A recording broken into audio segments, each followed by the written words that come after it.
ललचाइब हो लहरा के। पिया पहिन के तोके खूब देखाइब हो झमका के।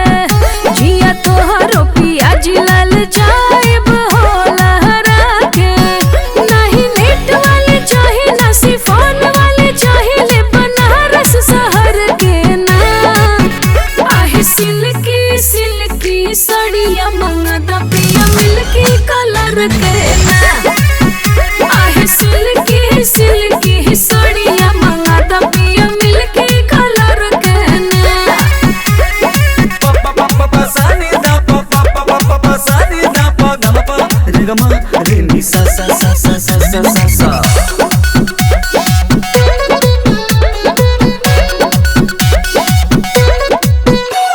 साड़ी में ब्लाउज पिया रहे अटैच। लइहा पेटीकोट जवन कलर करे मैच। कान खोल के सुनाए राजा जी हमरा बात के। सस्ता साड़ी जनी लइहा हो फुटपाथ के।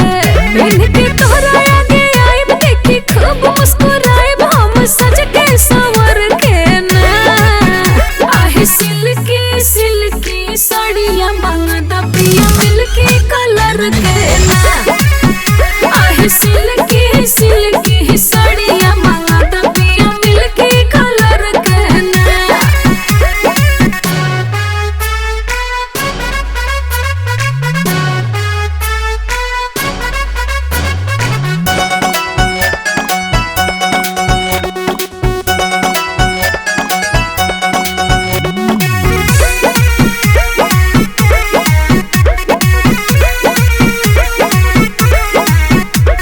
ले लीहा जरूर भले लगी जादे दाम। कढ़ाई सितार वाला होके जमे काम। भूल जदी जइबा तो सुन ला हो दिल थाम के। आगे वाला बुझली हा तू एह राजा परिणाम के। जब घरवा से जइहा एटीएम कार्ड ना भूलइहा ले जा परस में धर के ना। आहे सिल्की सिल्की सड़िया मिल्की कलर के ना।